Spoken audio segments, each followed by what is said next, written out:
I want to talk about the inner and the outer man.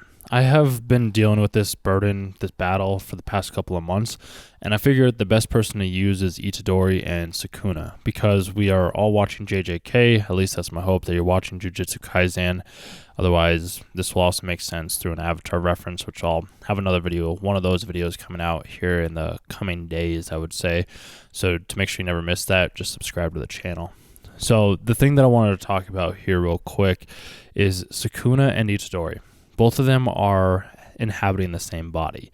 The same thing happens with us. We have our soul, our inner part, and then we have the body, the outer part. And there's an inner man that is capable of doing anything that he sets his mind to, just as Sakuna is in Itadori. When Sakuna takes over, yes, he does cause devastation. Yes, he does cause pain. Yes, he does cause suffering. He does, however, have no enemies. He is stronger than anybody else is. He's able to do things. He's able to defeat any enemy. He's able to just accomplish anything that he wants to accomplish because he's the inner man. We have the inner man within us as well.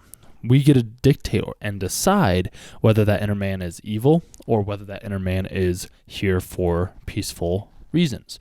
So each story has a choice, just as I had a choice. We can accept the inner man and help the inner man in any way, shape, or form. It could also be looked at as our younger self, our past childhood, or our past selves, and we can change that story because the inner man doesn't know the difference between the outside and the inside. And this is a theory that I have been experimenting with for the past couple of months now, and it is one of the most fascinating ideas that I've ever come to.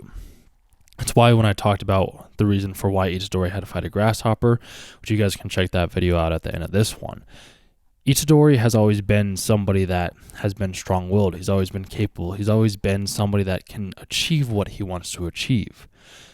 Sakuna, he has always been the strongest as well. He's been somebody that has never had any adversaries that could challenge him, that could control him, that would make him or put him in his place. So it's been a battle between the two of them for months now.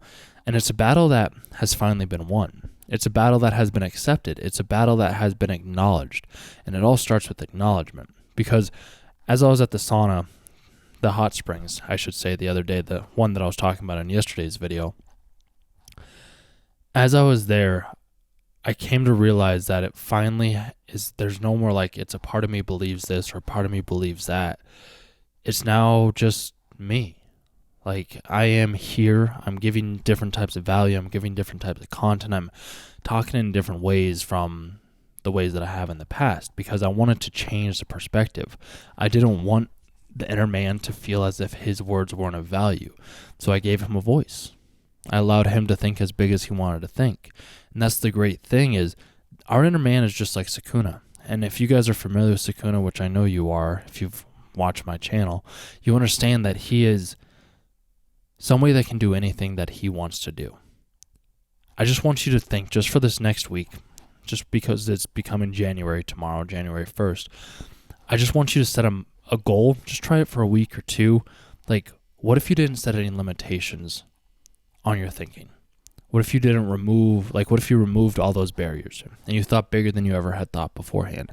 And you decided to have the power that Sakuna has to control, to create meteors, to destroy whole cities. I mean, don't go destroy cities, but like think in the ways that you want to think because the inner man is more powerful than the outer man.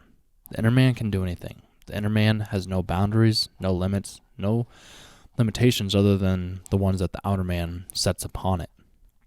And that's what Itadori has been doing for Sakuna. He's tried to block him off. It's just when he's out, he's living the best life that he ever could. He doesn't have to fear anything. He doesn't have to worry about anything. He is the one that's in control. And that's who the inner man is. The inner man is the one that decides, that controls, that moves forward.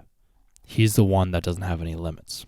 You can think and dream as big as you want on the inside, and then just watch your world change around you. I hope you guys watched or enjoyed these 31 videos that I made. I may continue them moving forward, having a video every single day. It's a nice little thing that I enjoy doing. It helps me just kind of see like what videos are hitting well versus which ones aren't.